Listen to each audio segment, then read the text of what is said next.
The following news flash is brought to you by the Lone Star Lowdown, providing your daily bulletins for the commodities market. Today in history, news updates, and the inside scoop into the tides of the alternative. Markets for Wednesday, the 4th of May, 2016, are currently trading with gold at $1,274.01 an ounce, silver $17.26 an ounce, Texas crude $43.65 a barrel, and Bitcoin is currently at about 448 U.S. currency.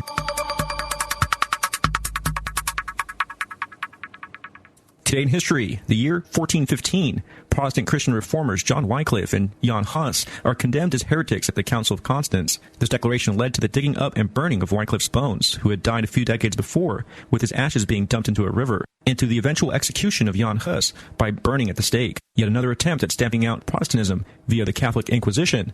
Today in history. In recent news, White House spokesman Josh Earnest said concerning President Obama's first visit to Flint, Michigan, in response to the lead poisoning crisis that has been happening there, that, quote, this administration will continue to help mobilize the resources necessary that will allow Flint to recover and come back stronger than ever. This is not an exercise in finger-pointing. This is an exercise in asserting the responsibility that everybody has to make sure the people of Flint have an opportunity to get back on their feet. President Obama did declare a state of emergency in mid-January and ordered federal aid in addition to the state and local response. His first priority in Flint is to be updated on the federal response to the crisis, and is even meeting with some city residents. Israel's Justice Minister, Ayelet Shaked, in an interview with the Washington Post, stated today that, quote, in the past, we've seen European leaders speaking against the Jews. Now we see them speaking against Israel. It is the same anti-Semitism of blood libel, spreading lies, distorting reality, and brainwashing people into hating Israel and the Jews. She went as far as to say that the supporters of movements such as BDS, which call for putting economic and political pressure on Israel in order to achieve compliance with international law and gain rights for Palestinians, are, quote, using the same kind of anti-Semitism, but instead of saying they're against the Jews, they say that they're against Israel. In response to comments made in recent weeks by members of Britain's Labour Party claiming that Hitler was a Zionist and previous remarks by lawmakers that Israel's population should be transported out of the Middle East to America, Shaked stated that, quote, today it is not politically correct to be anti-Semitic, but being anti-Israeli is acceptable. People who have such anti-Semitic views should not be allowed to hold central leadership positions. This is Rick Rohde with your lowdown for May 4th, 2016.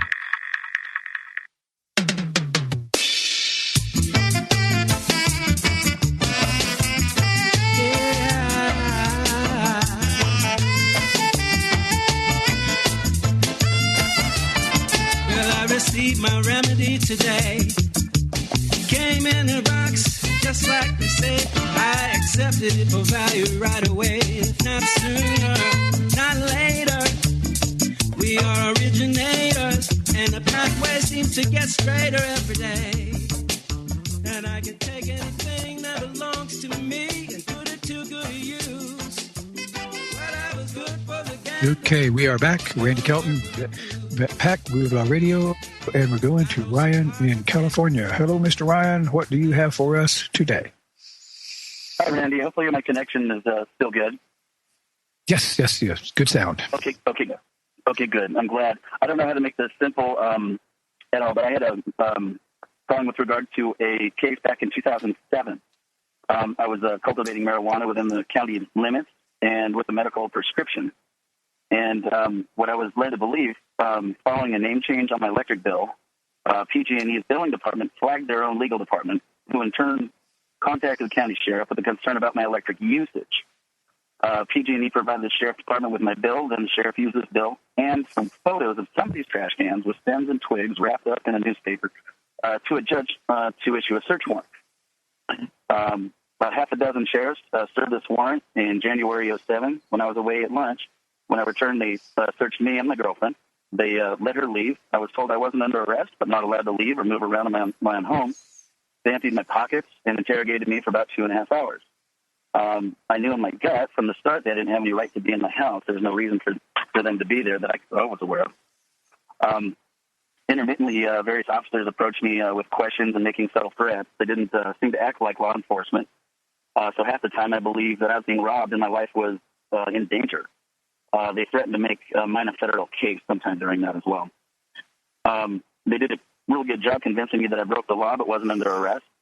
So I just decided to get them out of my house any way possible. So I told them that I intended to sell any extra marijuana that I might have someday to a licensed club or a dispensary.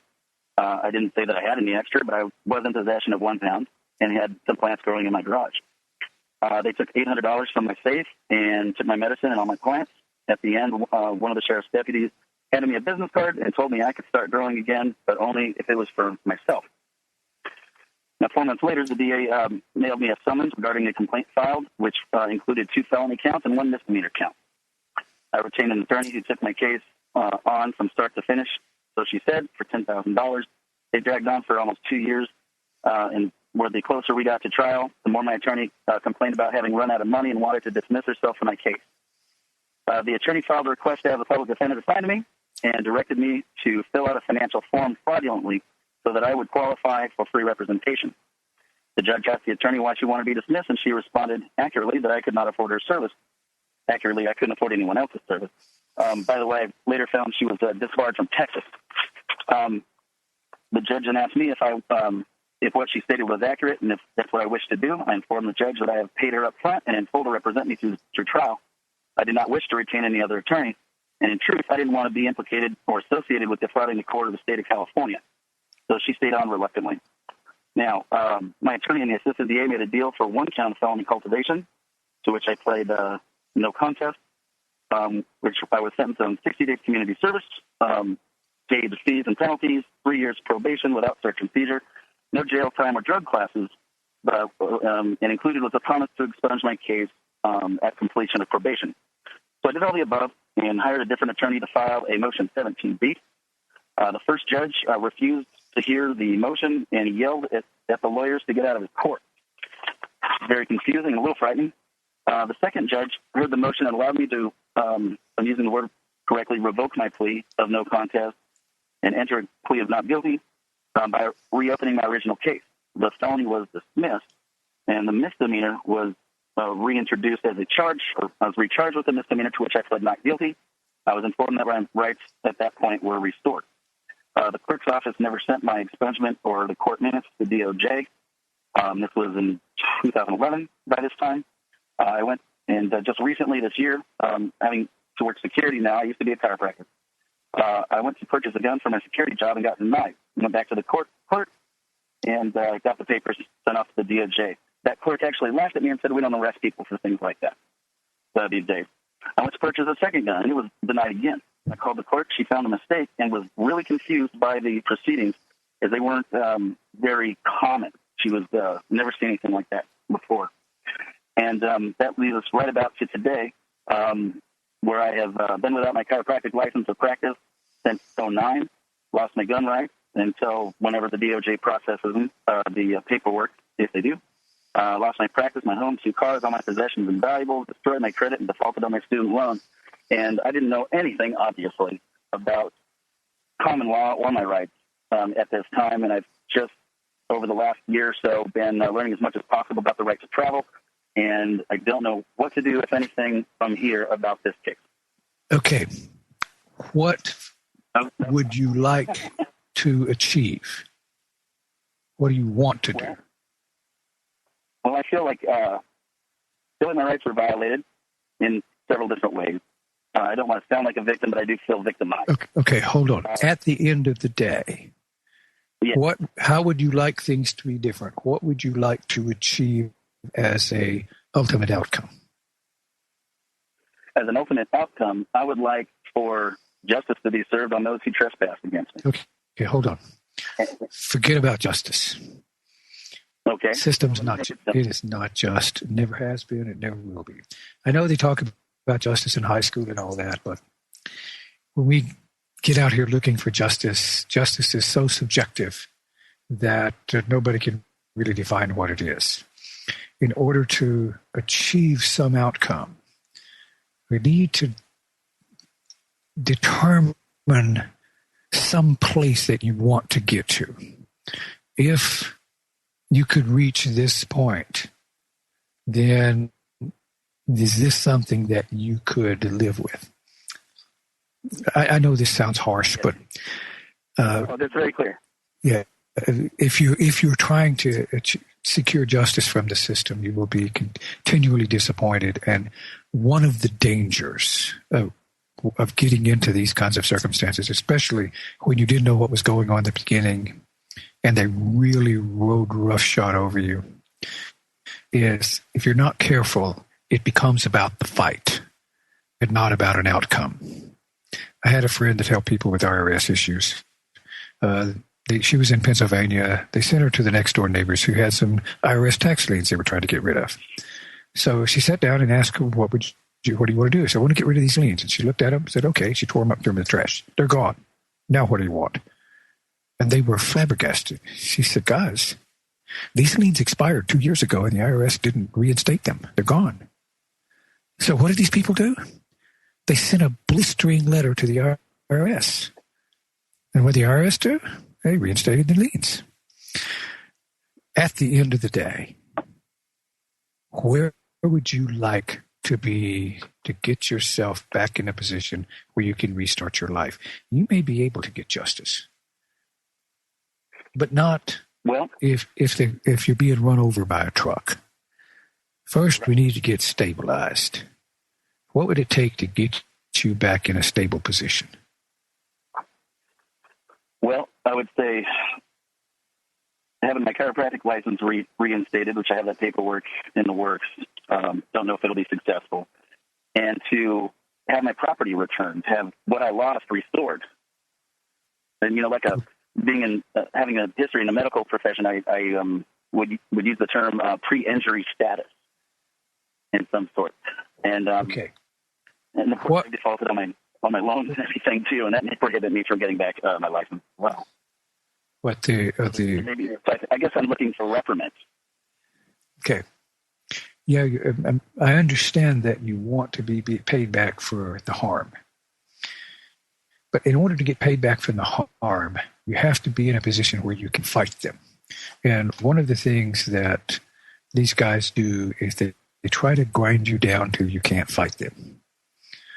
Mm-hmm. So my suggestion is let's find a way to get restabilized.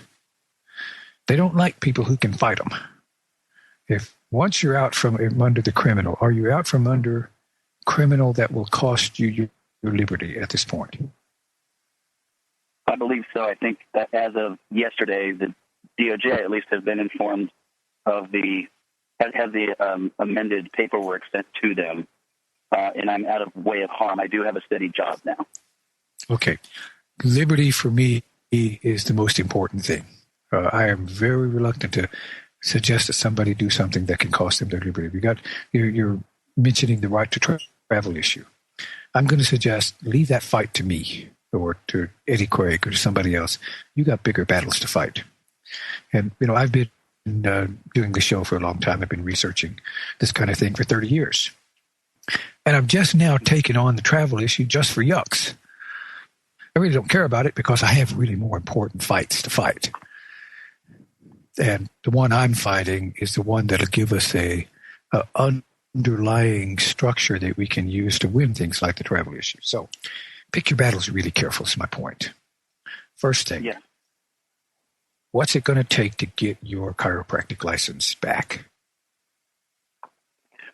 Hearing with the state board and, of course, clean live scan, fingerprint, and okay. What are the why? How did they cancel it to start with? Hang on, about to go to break, and that's going to take us out because her voice sounds better than mine.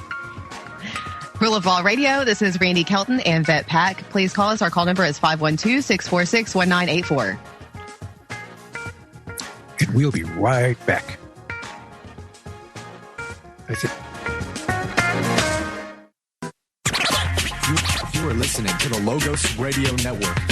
LogosRadioNetwork.com. Well, don't let them get to you. Only the Father can deliver you. So don't let bad mind people hurt you. And tell Satan, get behind you. Know what I mean? My friend. We are back from break. This is Rule of Law Radio with Randy Kelton and Vet Pack. We are on the air with Ryan from California. Okay, Ryan. Yes. In order to be able to fight these fights, we have to have some tools to fight them with. And J.P. Morgan once said, don't worry about the radical rebel. They don't even have the money for bus fare to get to their rallies. And to a large degree, he was right. If we're going to seriously fight this battle, the first thing we have to do is get ourselves in a position to where they can't push us around so easy. And since you have a chiropractic license, I have a question about the student loan.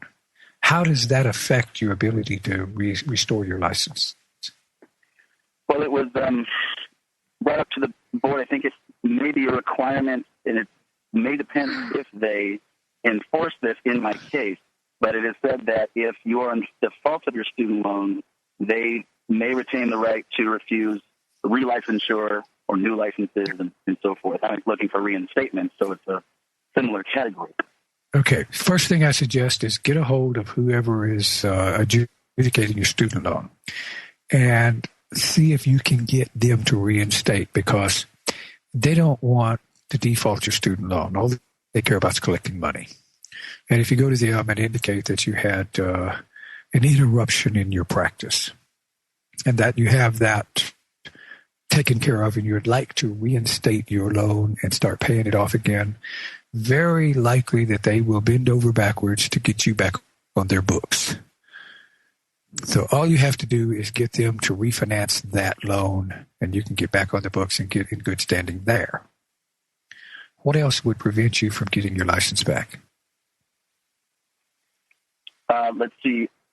If they charged exorbitant fees, of course, I'd need to be able to afford those. There is the possibility that because, and this ties into an answer to a previous question you'd asked, because the license was revoked by default, that they may be able to waive those fees. Okay. What would it take to get them to waive those fees? What I'm going to suggest is put justice behind you for the moment. Justice is always going to be there waiting for you. You can go after these guys anytime you want to. This is, for a large degree, what I do. I had a bailiff drag me down the stairs once, shove me out the door, knock me down, break my elbow. That really, really hurt. And I was really, really upset at that bailiff. But I looked at my goals and what was I trying to achieve, and I asked myself, will that help me toward my intended ultimate outcome? And I couldn't find any way of framing that to where it would help me toward my ultimate outcome. So I had to just let that go. Put it behind me. And once I got in a position to where I could do something, then I come back after it. And after I got in a position where I could, it turned out it wasn't important. He did not get down on purpose. Point is, just because they did something wrong, you don't have to fight that fight now. Let's be, I was in the military and I was in combat, and I was a good combat soldier. You did not want me after you. You're not going to make me angry. You're not going to get me flustered. If I'm coming after you, I'm coming after you. You're not going to get me to do something stupid. I'm going to, there's a story about Henry V, the fighting with the French. He couldn't get them to attack, so he launched a set of longbows at them, fired arrows into their ranks, and it upset them so much they charged pell-mell into him, and 500 took on 10,000 because 500 were disciplined and 10,000 were not. They ran into a muddy field where they couldn't fight, and they just slaughtered them. Let's get serious. Let's get mean. Let's get focused. And from what I hear from you, the most important thing you can do is get your license back, get restabilized. And once you're back in a position of strength, then we can come back after these guys. And I can show you how to do that. I can show you how to do that where they can't come after you. Oh, wow. I do this. I just filed first-degree felony aggravated assault charges against my district judge because he had a bailiff touch me. Mm-hmm. When he figured out I wasn't impressed with him touching me, and I asked the bailiff if that pistol was loaded, the judge figured out I was setting him up and told the bailiff to back off. Sorry, Bubba. Too late. That bell's already been rung. And I'm coming after him, first-degree felony aggravated assault, with something so minor he can't believe it. Don't mess with me. When I'm coming after you, I'm going to set you up. I'm not going to let you lead me into a fight I can't win. So, I take it that, I was concerned when you first spoke of this that your license was revoked because maybe there was a felony against you and you can't have a license if you're a felony. That there was something really hard and fast that would absolutely prevent you from getting it. But I take it that's not the case, that these are more administrative issues that you could get sorted out. Well, I don't know that for a fact, but because it has been expunged now, I do have a fighting chance. And I did want to take a moment, if it's all right, to respond to a question that you asked me a couple minutes ago, and which was how exactly did the license get revoked? And I have a short answer, and it is the Attorney General, I believe, of California, informed the board of the charges and the worst possible details of the investigation, and then finally the felony conviction.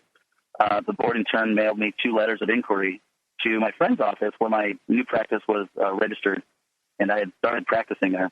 And he, who was my classmate years ago, saw fit to return those letters to the board instead of calling me or forwarding the letters to me. So it was revoked by default that I didn't answer them. Okay, hold on, back up. Who asked him to return those letters? Oh, no, that was his self-directed. Oh, so he just returned them because we weren't there? Okay, here's the thing about defaults. My call. Wait, I'm sorry. My mistake. If I'm speaking and you're speaking, our suppressors push your voice down below me. So we both started to talk at the same time, and I stepped on you. I'm sorry. Say that last part again. Oh, that's okay. I'm sorry. I didn't mean to interrupt. No, that was self-directed, and I don't know the answer to that question because at this point he had stopped returning my call. Okay, so this is if they have a default's not too bad. That's not so hard to get over. And for the most part, the board doesn't want to revoke your license. And they'll only do it if they feel they have to. And almost certainly, how much time has passed? Well, since 2009. September. 2009, so that's 7 years. They almost certainly, there's been enough time to pass that if you go back to them now and petition for reinstatement, and give them any kind of reason, very likely they'll reinstate you because they don't want you. They don't want to take your license away from you. This is not something they like to do. And in the end, everything's political. If you just start working the political side, go to them, guys, what do you need to get this resolved? What do I need to do to show you that you don't need to revoke my license? Almost certainly you'll be able to get this fixed. Hang on. We're about to go to break. Yvette, you want to bring us out? All right. This is Randy Kelton and Vet Pack for Rural of Raw Radio. Give us a call at 512-646-1984.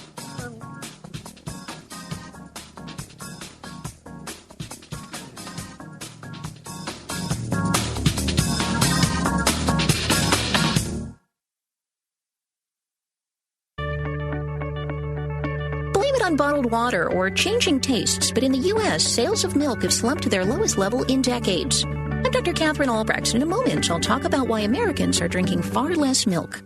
Privacy is under attack. When you give up data about yourself, you'll never get it back again. And once your privacy is gone, you'll find your freedoms will start to vanish too. So protect your rights, say no to surveillance, and keep your information to yourself.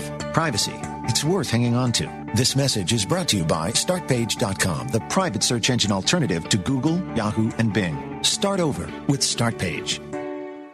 Chocolate chip cookies and bowls of cereal must be feeling lonely because milk consumption in America has slumped to an all-time low, with more than half of adults no longer drinking it at all.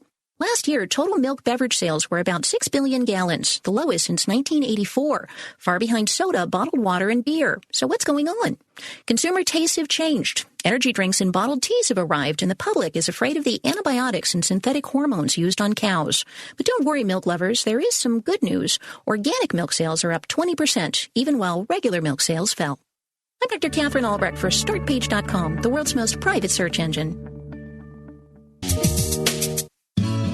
Live Free Speech Radio, LogosRadioNetwork.com.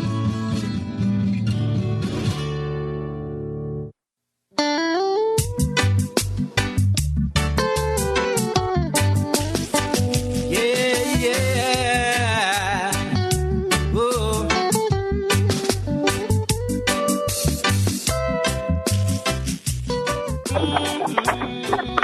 Okay, we are back. Randy Kelton, Vet Pack, Rule of Law Radio, and we're talking to Ryan in California. So, Ryan, yes, sir. What do you think it would take to get your license back? Well, I filled out all the paperwork that I know to fill out. I was informed by the board that retaining an attorney wouldn't be necessary. It would be too expensive for me, but I don't want to do it wrong either. There is a stipulation once you are approved or are scheduled for a hearing, if there's any reason for denial, you have to wait another year before you can even apply, and then you go back on the waiting list. I've been waiting since, October, I believe, and they have quarterly meetings. So I did fill out their forms. Okay. And, Can you apply in another state? That would be nice. I don't believe that it's possible. They do. Certain states have reciprocation. We have national licensing examinations and so forth, and there is some reciprocation between states. For example, if my California license was in good standing, I could go to Washington, pay them a fee, fill out some forms, and have a license in Washington. But not necessarily in Oregon. There'd be some extra tests. I suppose that it's possible that I could apply in other states. I haven't held a hope. Okay. So let's say you're in California and your license gets revoked there, and your parents live in Washington State and they're ill, and you have to go to Washington State and stay there and take care of your parents, but you need your license back. There's going to be a provision to where you can go to the state of Washington and ask them to review the revocation in California and reinstate your license from Washington. If they have reciprocity, they're going to have reciprocity both ways. That's an interesting concept right there. It is something that you could request, huh? Okay. People call me about law, and I'm not an attorney.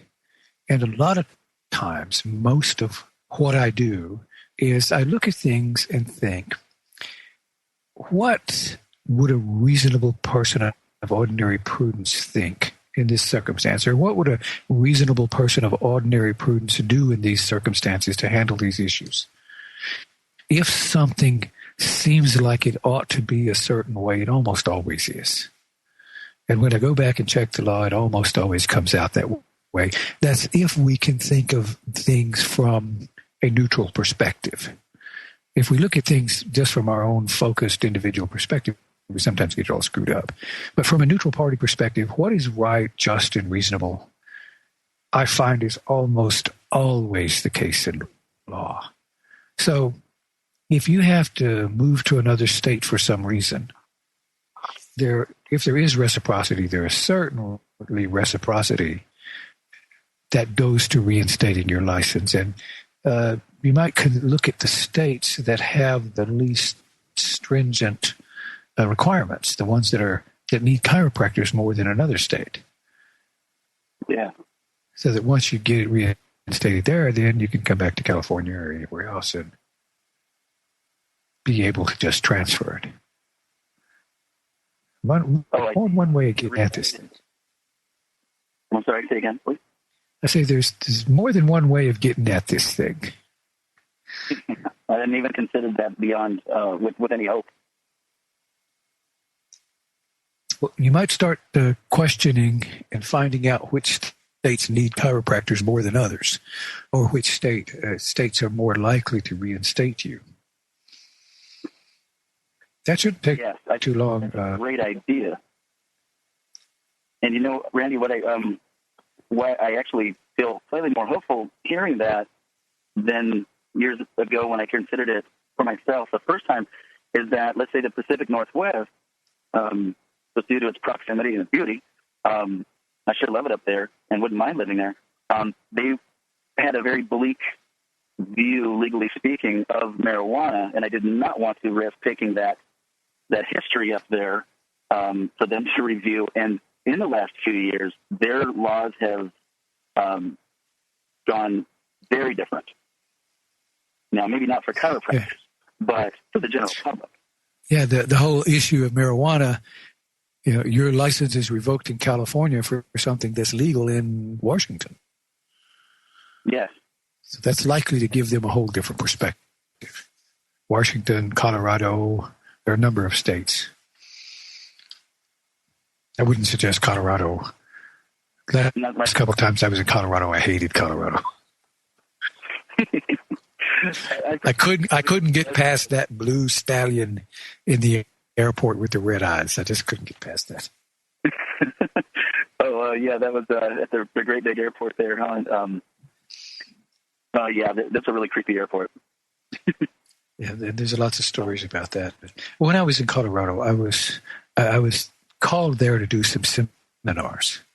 And the people that brought me there were at each other's throats like a pack of dogs. I'd never been to a place where people seemed so miserable to one another. And in Colorado's defense, I may have just been the group I was exposed to, but I couldn't wait to get out of there. Come back to Texas where people smile at you on occasion. Anyway, I shouldn't pick on Colorado. But yeah, I would look at states, if you're free to relocate, I'd certainly look at a place that would be more friendly to your situation. And at least it's certainly worth looking into. And if you want to come back and seek justice later, fine. But I'm going to suggest, I've been fighting this fight for 30 years. And I've got lots of things to be upset about. The caller before you was from Cherokee County. I filed criminal charges with the grand jury in Cherokee County, and the judge I filed against prosecuted me for operating an investigating business without a license when I was an investigative journalist. They tried me, convicted me, gave me a year in prison, and then after 24 days in solitary confinement, I filled out about 30 criminal complaints and sent them to the Court of Criminal Appeals, and 2 days later the prosecuting attorney came in and said, let's make a deal. And they got me out of there. But, I would really like to go back there and pay them back for what they did to me. The judge now is been removed from the bench and all kind of stuff happened. But that won't lead me toward my intended ultimate outcome. So, yeah, they beat me up. Yeah, they subjected me to major misery. And I could go back and fight them and beat them up back. But that's not going to lead me toward my intended outcome in the end. Sometimes I got to take some lumps. 3 dislocated ribs, 2 broken collarbones, broken elbow, and a tooth knocked out. That's the part of the injustice I've paid for trying to find justice. Okay, I'll pay those debts and stay focused on what's most important to me. And once you get back on your feet, then if you want to come back and fight them, call me.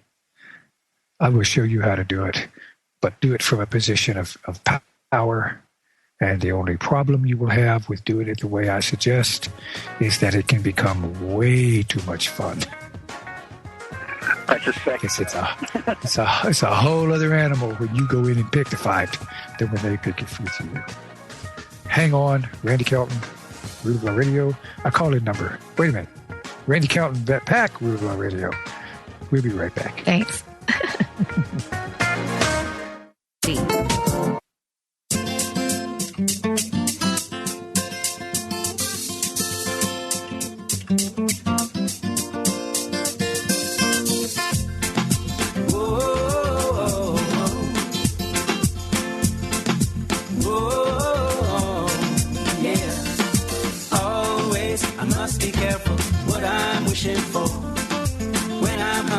I like to know just what I'm fishing for. I ain't asking for much. I ain't trying to be no glutton.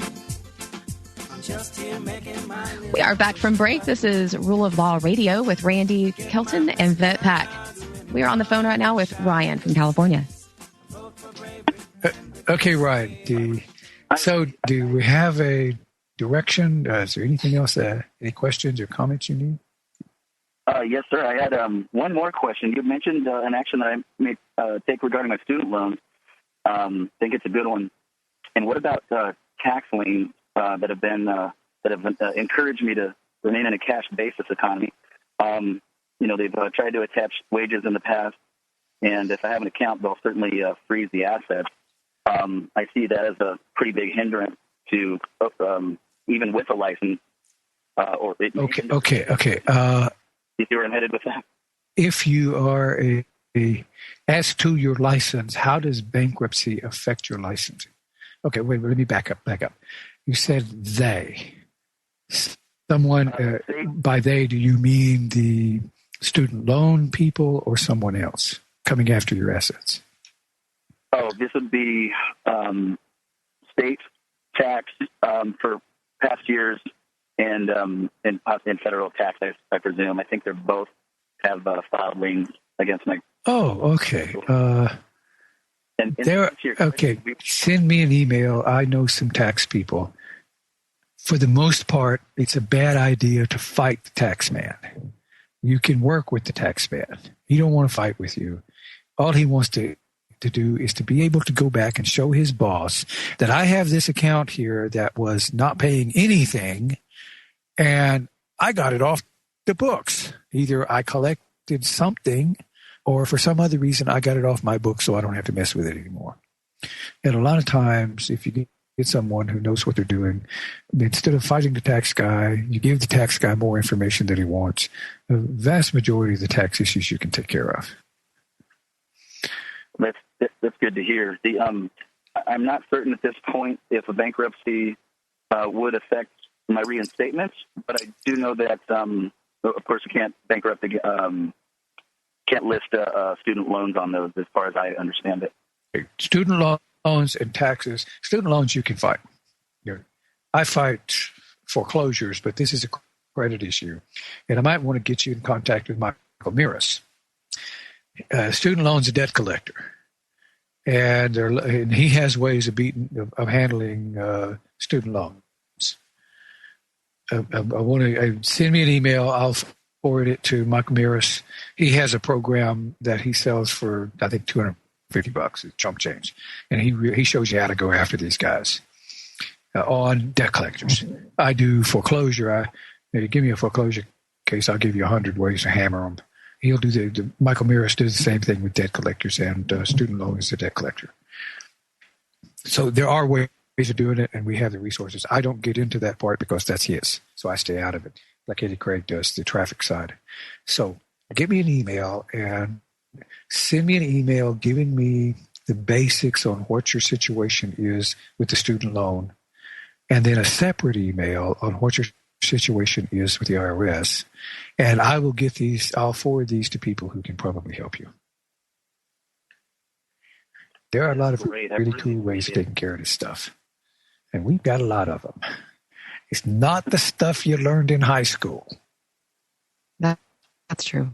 Oh, thank goodness. Didn't learn anything about this in high school. That's for doggone sure. And I was impressed by Michael Miras' commercials on your radio program, but not having a background in that, and I just had no idea which way to turn, who to turn to, or what to ask him. But I'll go ahead and send you the information that I'm aware of in 2 separate emails, and I'll look forward to getting in touch with your people on that on those topics.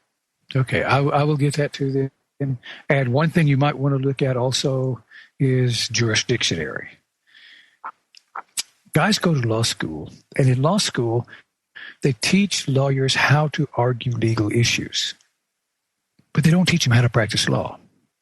They generally get out of law school and they go to work for a law firm, and the law firm shows them how to do all this stuff, how to file a motion, how to get a motion put on for trial, how to deal with clients, all this stuff that they don't teach in law school. Jurisdictionary will give you legal practice 101. It will. That's like $250 for this course. It's 24 hours of CDs. When you get done with that, if you call into my show and you start talking about a legal issue, and I say, well, you need to do this, you'll say, I already did that. Well, you need to do that. I already did that.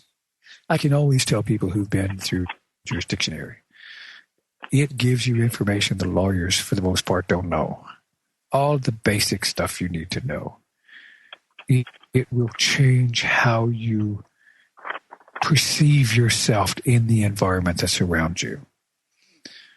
When I drive down the street and these red lights come on behind me, I don't get those butterflies in my stomach anymore. I don't think, oh no, Jimmy I got to deal with all this. I think, come on, Bubba, take your best shot. I'm fixing to give you wrong through the legal system you are not going to believe. These things that have happened to you, had you had jurisdiction areas, garbage would not have happened. They come after me, they are not going to believe the fight they're going to get. I'm in the process of filing criminal charges against a federal judge. I filed a quiet title. The bank removed it to the federal court. I filed a challenge to subject matter jurisdiction instead of a motion to remand. The other side filed a Rule 12. The judge dismissed with prejudice on the basis of the Rule 12. Is that a fact, Jack? Well, we'll see how that works out for you. I'm going to present him to a grand jury. Lawyers will just file an objection or a motion for reconsideration. Now I'm going to file against him with the grand jury. See how you like that? There is so much we can do with not a whole lot of information. We don't have to be lawyers. This jurisdiction area will give you a basic understanding of how law works. It's not as difficult as it sounds. Lawyers want you to think it's really complex, but it's not. Michael Mears will give you a really good way to understand debt collectors. They do everything wrong. They know they do everything wrong. They don't care. Yeah, every once in a while somebody comes along and stings them good. But that's so rare, it's just the cost of doing business. Michael Mears will show you how to be the one that stings them good.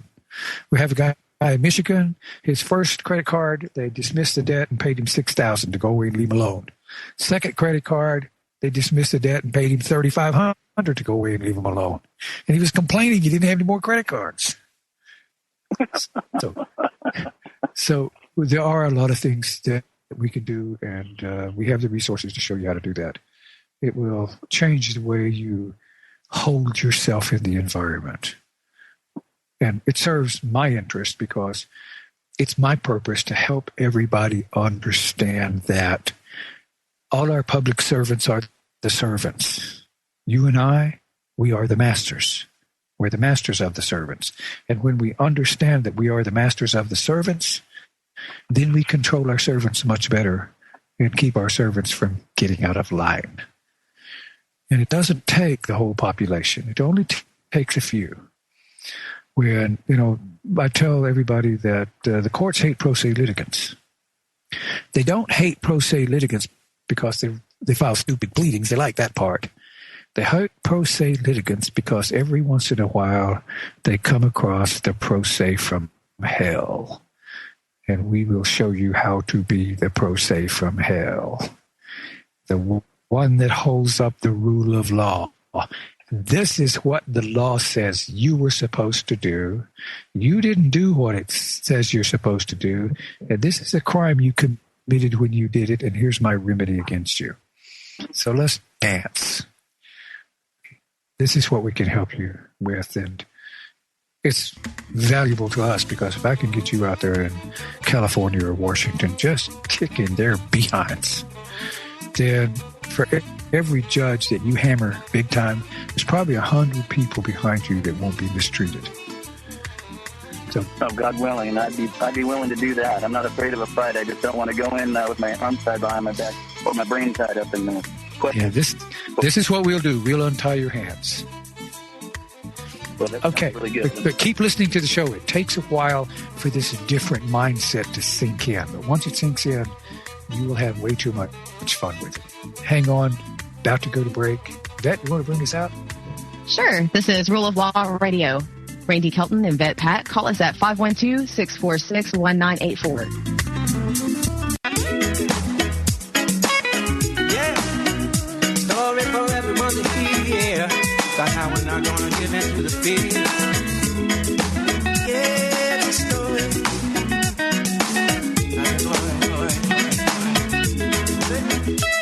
I will live by my father's house until he returns. We are back. Randy Kelton and Vet Pack with Rule of Law Radio. And we are talking to Ryan in California. Hello, Ryan. Okay. Yes, Randy.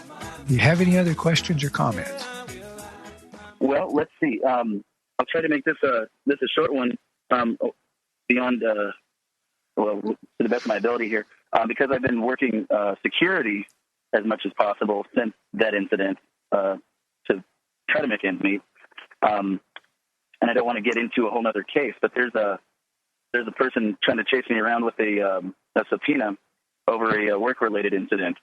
And I'm wondering if, for the moment, since I'm not that easy to find, if your first suggestion of stabilizing and getting into a better position to fight and such would also apply to this, presuming that this doesn't get served on me. Oh, this guy wants to serve you or something? Yes. It's a civil case against, I was named, and the restaurant, bar, nightclub was also named on this case. And in short, this fellow attacked a busboy. He was outside on his break. I shoved him away, and the kid went to the hospital. I was put in jail a week later, overnight, and bailed out, which I have an issue with. No criminal charges were filed.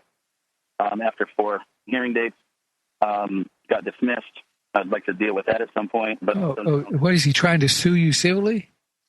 Yes. Oh, good. Okay, we can help you with that. Countersue. Oh, we have got so many tools for that. First thing you do is now this is unethical. This is just shyster practices. It's dirty, rotten, stinking, low down. Bargreave, his attorney. His attorney will get apoplexy. Okay, we can help you with that. I would not dodge service. You could if it's over, you're intervening in a physical altercation between 2 other people. You're in pretty good standing. And there are so many things you can do you can do things that a lawyer can't do. If this other guy has a lawyer representing him, the lawyer is absolutely vulnerable. And we can almost certainly show you how to get the other lawyer to want to drop you from the suit. They're not going to want you anyway because you don't have deep pockets. Right. They want the restaurant owner. So I wouldn't avoid the service. In Texas, it's a felony to avoid service. Well, it's not so much of an avoidance as much as I don't have an address. You might want to just go ahead and take the service and then talk to us about it, and we'll show you how to go after them. I used to have concerns about that kind of thing. Not anymore. Say, they want to sue me. Say, we'll fight. I'll give you a romp through the legal system you won't believe. If you heard Scott earlier, Scott, he was in court on a traffic issue, and he raised the right to travel, and the judge shouted him down. Told him he wasn't going to have any of that kind of stuff in his courtroom. So what do? Well, you file criminal charges with the grand jury, of course. The judge, you want to have yourself an attitude? We'll tell you your attitude off. See how that works for you. As a pro se, you can do that.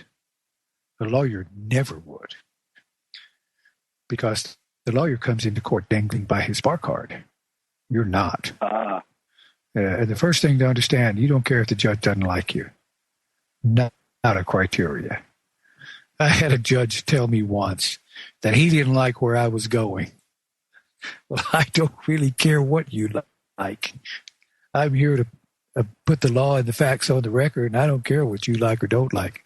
And if you have likes or don't like, you need to leave those at home. Anyway, we can help you handle that. That won't. I definitely wouldn't avoid the service. Yeah, it's been easy because I've been so transient, really, between locations and work. Anyway, I wouldn't have. I've only just recently opened a PO box for them to even mail something to me. But I could get in touch with the restaurant or the bar, their attorney, and of course that would yeah. Get a call to the restaurant. They're almost certainly they'll represent you because you're at their bar and this occurs. If the other side sues you and the the bar's attorney doesn't handle your side, then you're likely to sue the bar. Or you're likely to make a deal with the other side and turn against them. So they're going to want to protect you. I was afraid that they wouldn't, because if they can throw me under the bus, legally speaking, then they would hope to indemnify themselves. Even though they didn't fire me afterwards, I wasn't disciplined, and of course, had I not intervened, I would have been fired. I had a duty obligation. Oh, so you were working for the bar? Yes. Oh, you don't have a problem anyway. You're covered. They have to name you, but you're covered by the bar. Oh, yes, of course, for liability and so forth, personal injuries and all that stuff. Of course, I'd be covered under their insurance. I was on payroll. Yeah, so you don't have to worry about that. And on duty at the time, but I was inconvenienced and had to bail out. The bar hasn't paid me back for my bail or anything like that. They did offer to pay for my defense if anything went that way. And, word to the grapevine is it is going that way. Yeah, well, yeah, then they're going to be liable in any case, so they'll almost have to. And they're insured for that purpose. Yeah, of course. And you recommend that I just allow their attorney to proceed? Yes, absolutely. You want to see what they're charging, and then we'll give you an idea of how to go back at them. Ah. Okay, so get the information and then get a hold of you to with whatever I can find out and such. Yes, and then we'll talk about it on the show, how to go after them. Okay. One thing about a court case, there is always something you can do. You'll never win your case simply because you have the law and the facts on your side. To think so is naive. You win your case if you have the politics on your side. And pro se's can manipulate the politics like nobody else. It's not the way they told you it was in high school. No doubt. Okay. Would I be pro se if their attorney is defending me? No, but you see, their attorney can defend you, but you're also able to do things on your own, like file bar grievances against opposing counsel, judicial conduct complaints against the judge just to be annoying, criminal complaints against the party on the other side. There's all kind of stuff you can do. Oh, that's good to know. Oh, yeah, you got lots of options. Okay, I need to move on. We got Rob from New Mexico, and I'm hoping that he's here to do some crowing. He's been winning some lately. And that's not bad for a truck driver, because you know how truck drivers are. Diesel fumes cause deadheading. And Rob never finds my truck driver jokes as funny as I do. Okay. Thank you, Ryan. But get me those emails, and then keep us up to speed on what happens. I will. And thank you again for all your time. It's been really valuable. I really appreciate you. Okay. Thank you, Ryan. Now we're going to go to Rob in New Mexico. Rob, did we put you to sleep? No, it was the diesel fumes. I got carbon monoxide and brain damage. I'm dead now. Oh, you heard that, did you? Rob, do you know what the difference between a truck driver and a puppy dog is? No. A puppy dog will quit whining after about 6 weeks.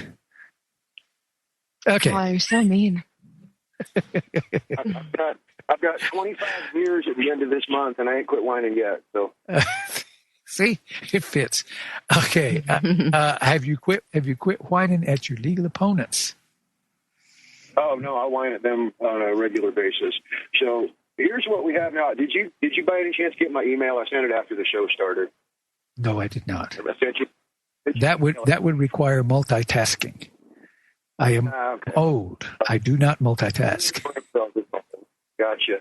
I met with the attorney for the sellers today at his office, which is also the office of the debt collector attorney and the debt collector trust company that I sued in federal court. So that was fun.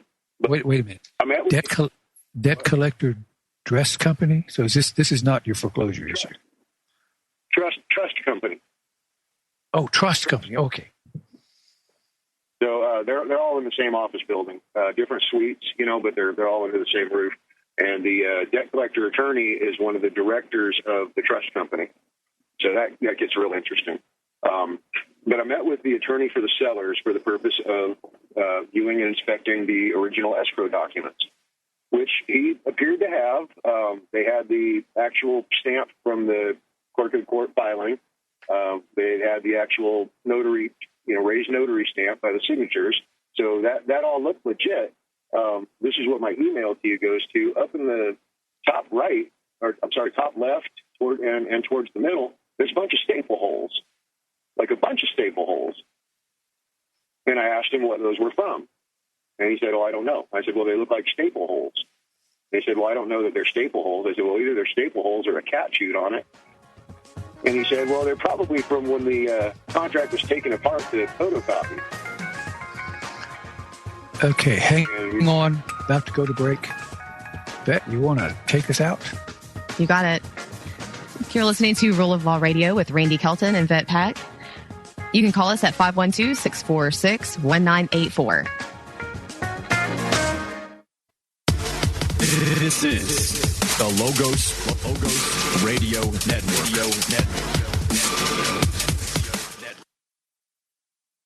Oh, come on.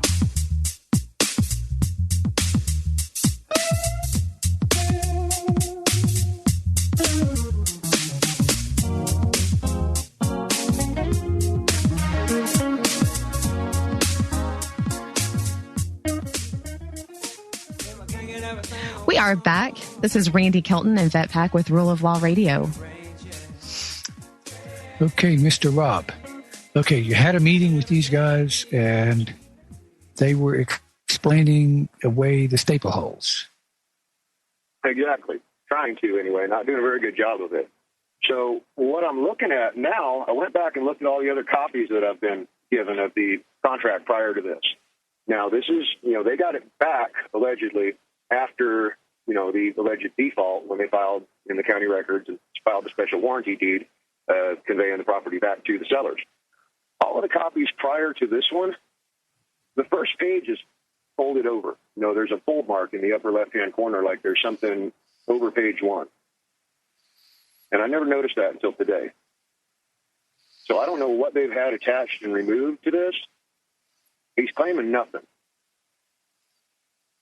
So what do I do with that? Well, I don't know that it would matter. Is the contract that you signed complete? Well, what do you mean complete? Are all the pages there?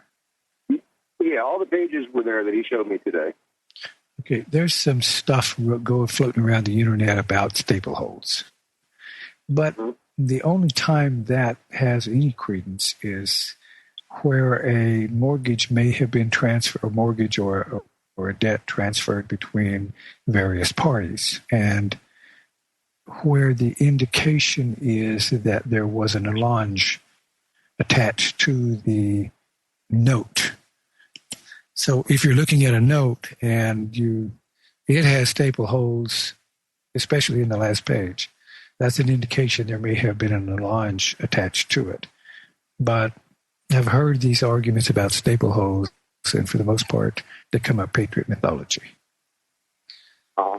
There's certainly nothing in law about staple holes.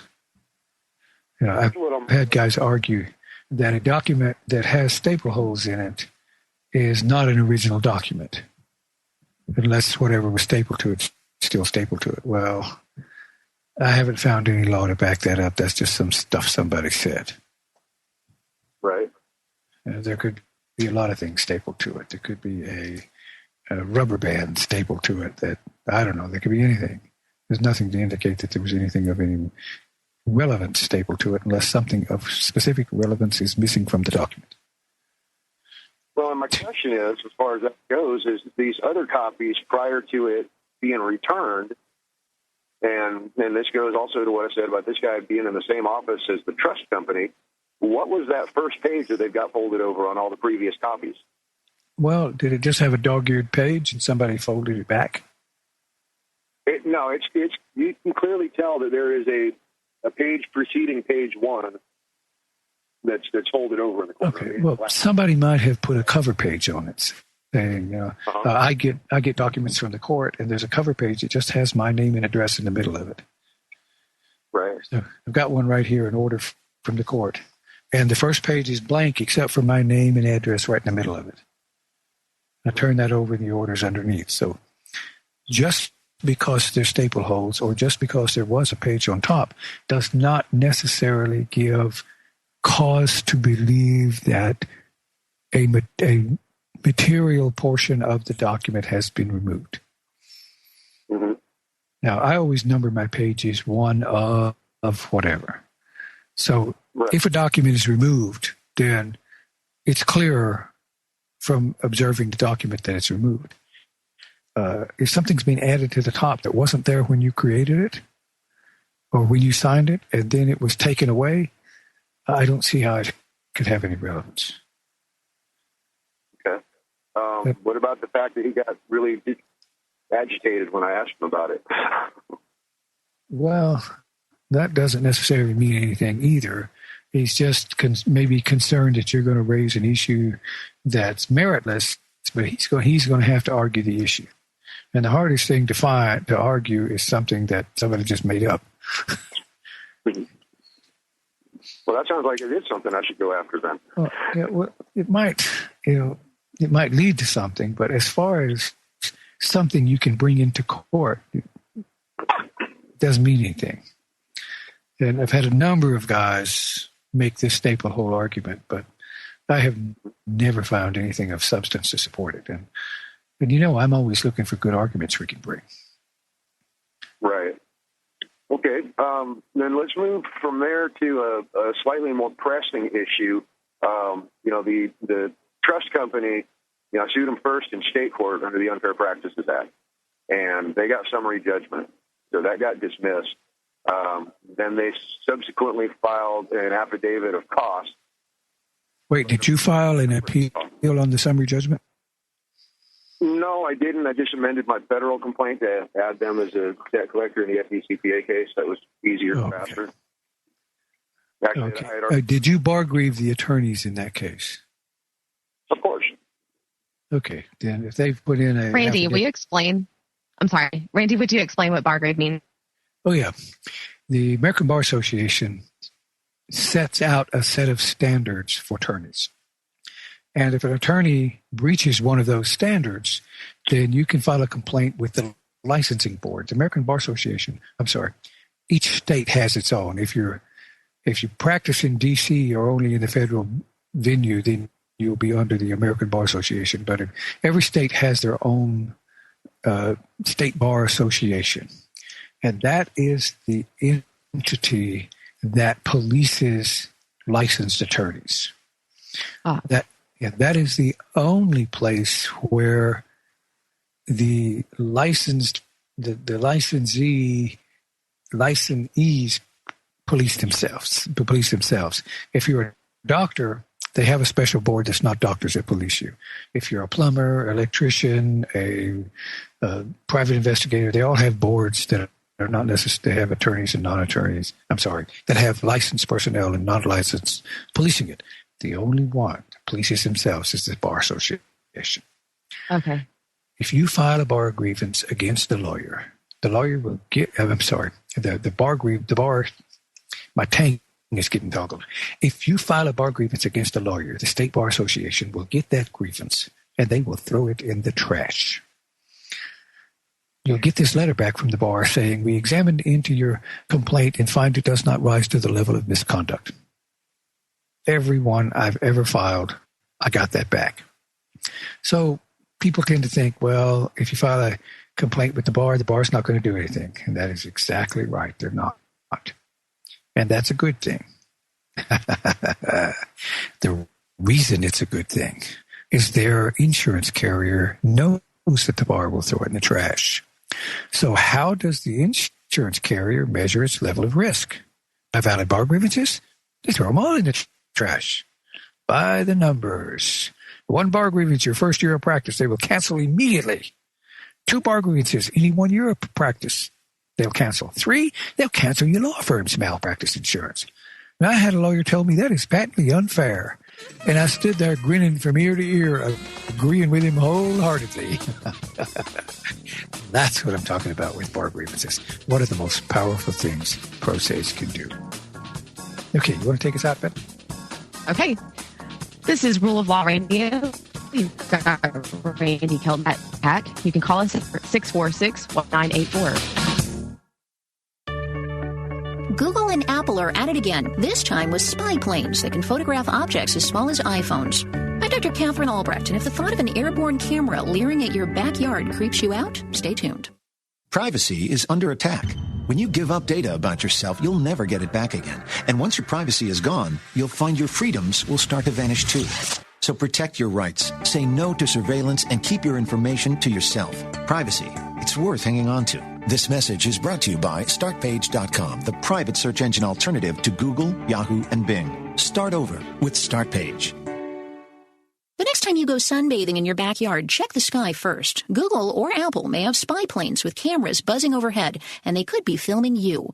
Google's airborne cameras capture images so detailed they can almost count the hairs on your head. And Apple has military-grade cameras so powerful they can spy into your home through skylights and windows. Google says it needs all this power to produce new 3D maps with more detail than Google Earth's satellite images. But who really needs this? I say we need to shut down Google's big eyes before there's no place left to hide from the watchers. I'm Dr. Catherine Albrecht for StartPage.com, the world's most private search engine. About chemtrails. You are listening to the Logos Radio Network. LogosRadioNetwork.com.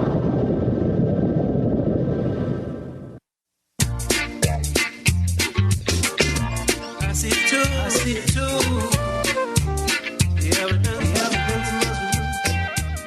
see tools of ingenuity.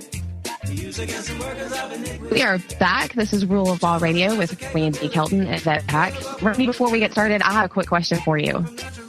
So we were talking about bar grievances, and I've got this question with this. So in order to throw a bar grievance, how does one do that? Do you have to know the laws against the lawyers? I mean, how do you know where to pull one of these? Okay, this is the good part about bar grievances. Now, we have the American Bar Association standards, and most states, all but 3, have adopted the model American Bar Association standards.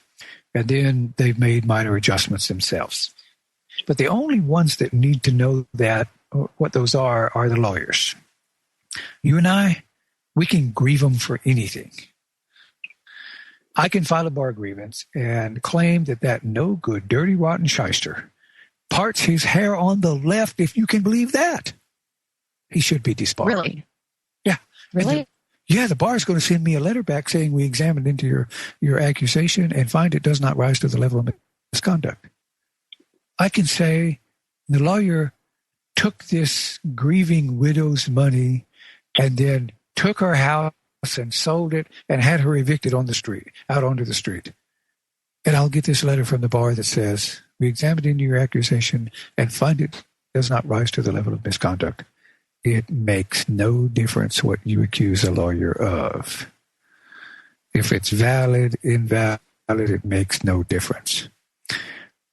For the most part, anything that doesn't seem right is not. And if you read through the standards, you can grieve. You'll be amazed at what you can grieve them for. But I'm saying it doesn't matter. Grieve them because they part their hair the wrong way. You didn't create this mess for them. They did. Okay, so what if you have a lawyer that you hired and you feel as though that this lawyer hasn't represented you to what you need, but they told you from the very beginning, oh, yes, I can do your case. We can get this. I feel 70% sure that we're going to win this case. And, you get into it, halfway into it, they want more money, and you don't feel like you've accomplished a damn thing. So can you throw a bar grievance at them for saying that you don't feel like they misrepresented the fact that they could represent you? Absolutely. The point is you can bar grieve them for anything you don't like. And unfortunately, as far as the bar is concerned, it doesn't matter what you grieve them for. The bar is not going to act against them. So do they know that they were bar grievanced? Oh, yes, absolutely they know. They have, and the worst part for the lawyer is when they're grieved, they have to notify their insurance carrier.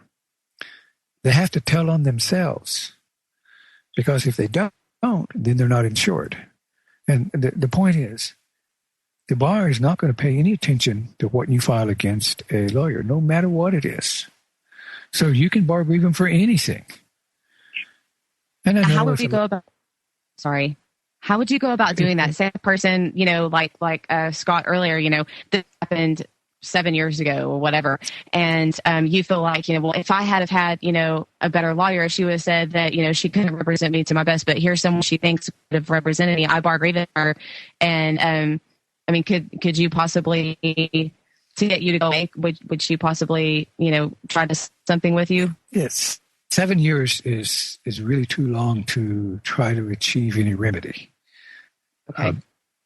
You could bar grieve the lawyer, and even if the bar grievance is out of time for something that absolutely doesn't matter, it's going to hurt the lawyer anyway.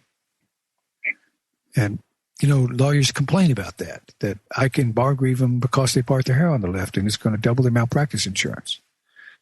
And I say, sorry, guys. You created this mess. You made it so that a bar grievance means nothing. That's why the insurance carrier stings you so hard. So how do you file that? Oh, you can go to the State Bar Association, and they have a grievance form on their website. Now, if your lawyer's done a number of things, don't put them all in one grievance. Don't file them all at the same time. Because if you do, the bar will treat it like one grievance. So you file them a week apart for each thing he's done. And that way they come in as separate grievances. Now, you'll get a notice back from the bar that says, we examined into your accusation and find it does not rise to the level of misconduct. And I can assure you that is exactly what it says. And it doesn't matter what state you're in. They all say the same thing. So that's how bad it is. So you're going to get that, so don't feel frustrated. It's a good thing, because what they're not going to tell you is you're going to double their malpractice insurance. It hurts them big time. So it doesn't matter what you file. It's better that I don't suggest you file fraudulent or facetious complaints. You don't need to. Lawyers will give you more than ample opportunity to file grievances against them. And if you read through the Bar Association standards, or you read like a comic book, you won't believe the stuff you can nail them for, legitimately. Okay. So you can go to the State Bar Association. They have a fill-in-the-blank site, a form on their site, and you can just fill that form out. And then you download it, print it, sign it. They won't accept it electronically, and then you mail it to them. So you'll always get that same form letter back, and that's okay, because you've stung him good. And the lawyer won't say anything to you about it, because he's forbidden to. Oh, okay. If he mentions it in court, you ask for sanctions against him, because the bar forbids him to do that. And then you file a bar grievance against him for that. It really hurts lawyers. Rob, how many bar grievances have you filed? I'm way behind, Randy. I'm ashamed to admit. I've only filed, I think, about 15 in this case. 15? What have you been sleeping? You've been snorting too much diesel fumes? 15? Well, one of my envelopes that had 5 bar grievances against different attorneys got returned to me because they changed the address of the bar association. So I need to fix that and resend it.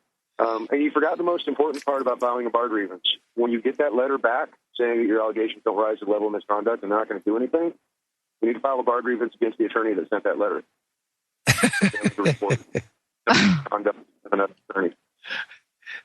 This is what I meant earlier when we talked about how the courts hate pro ses, because every once in a while they run across Rob from New Mexico. I think the court actually likes me, but the bar absolutely hates me. And this is what we have to do. I mean, this is dirty, rotten, low down, and it's patently unfair to lawyers. Sorry, guys. Life is tough. You created this mess for yourself, so you don't get to come and whine to us about it. If you'd have had adequate oversight, you wouldn't have this problem. There's an article recently in the American Bar Association newsletter that said 20% of all litigants now are pro se litigants, primarily because they don't trust lawyers. So lawyers have created this mess for themselves. So I suggest to people, don't feel bashful about filing bar grievances. If lawyers don't want bar grievances filed against them, then they need to start doing their job right. That's true. But then on the other hand, they're in business to make money, and they don't dare adequately adjudicate your case because the judge is not going to be happy. They're not going to do anything to annoy the judge, or the judge can pull their bar card at the drop of a hat. So they're in a bad spot. We need to get them out of that spot. The best way we can get them out of that spot is grieving them to oblivion. Hang on, Randy Kelton. Wheel of Law. My tongue is getting toggled. Randy Kelton, Vet Pack, Wheel of Law Radio. We'll be right back. Easy.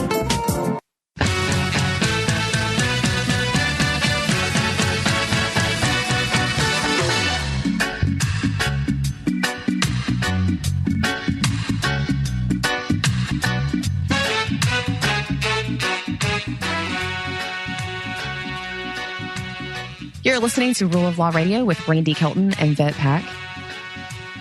Okay, and we are talking to Rob in New Mexico. Okay, Rob, where were we before we got sidetracked on having fun with attorneys? So we were talking about an affidavit of costs submitted by an attorney. Yeah, I got one of those too. And I'm going to bar grieve the lawyer. Could you explain exactly what that is that you received?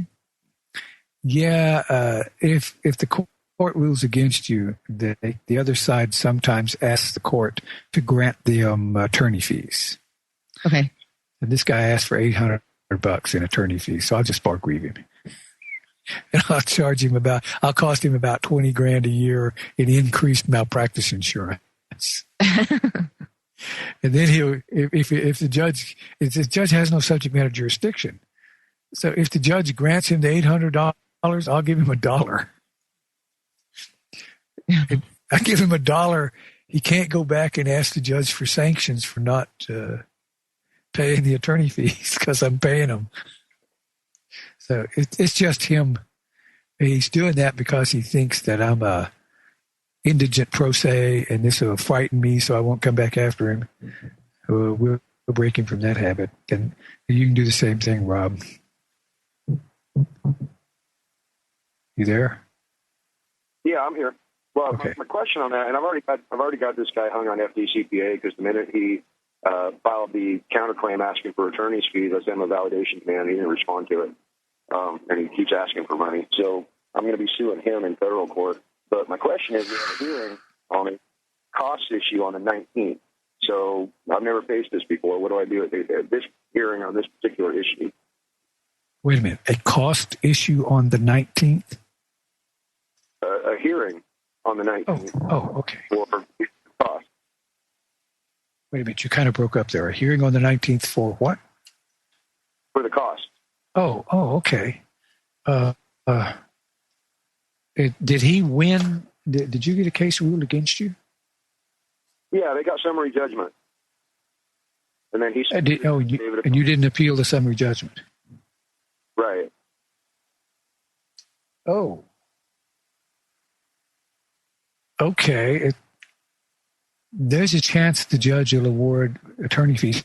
So what did he ask for in attorney fees? What's that? How much? Yes.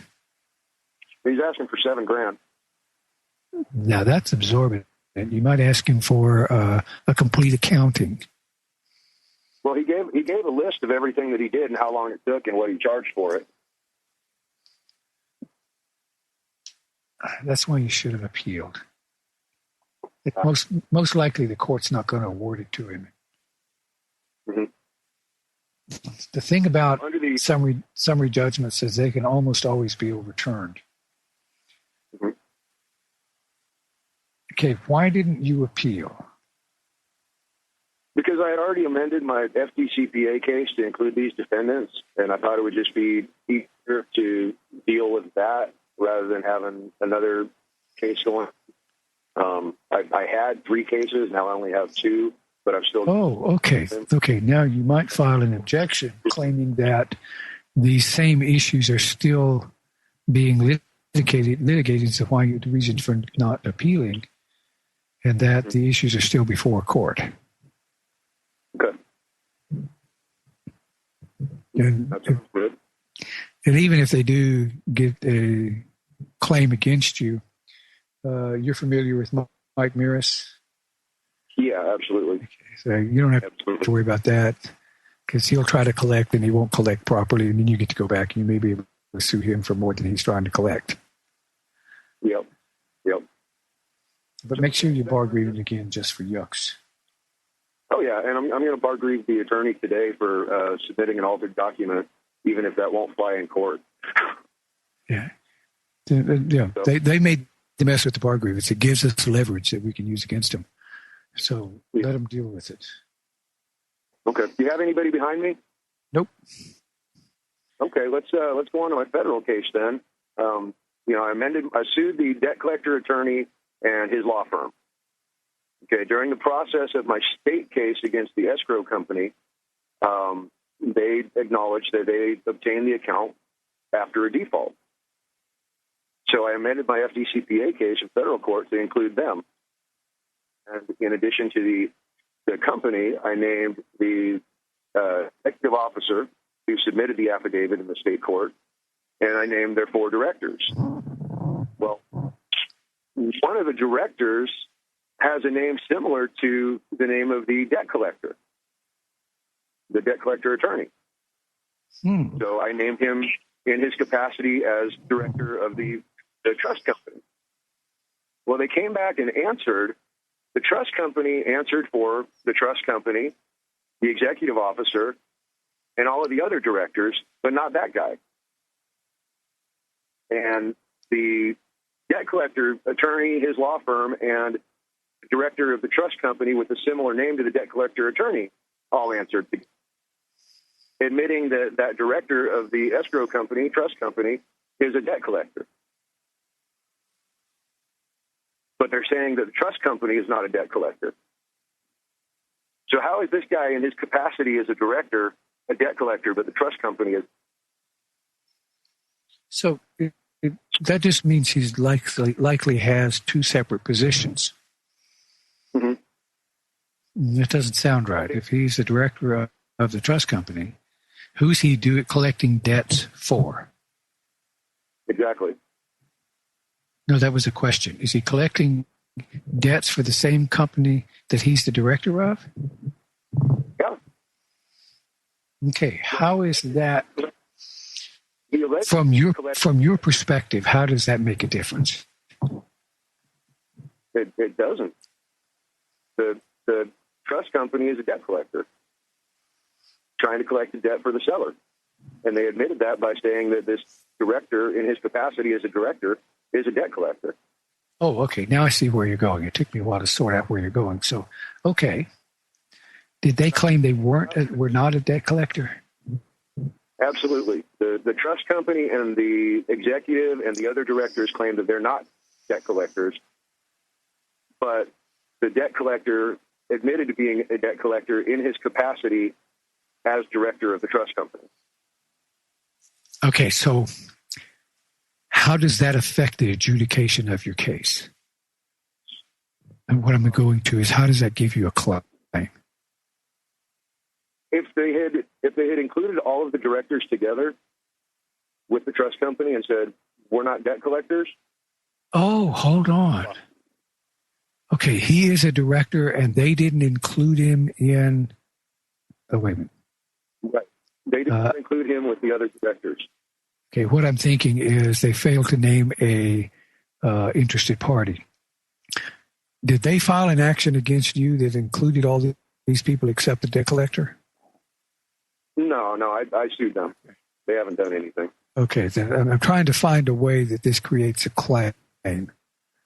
One way, if he's included in one place and not another, then where he's not included may well have no subject matter jurisdiction because they failed to name a necessary party. Right. Okay, then what is the issue about this? Why is this important?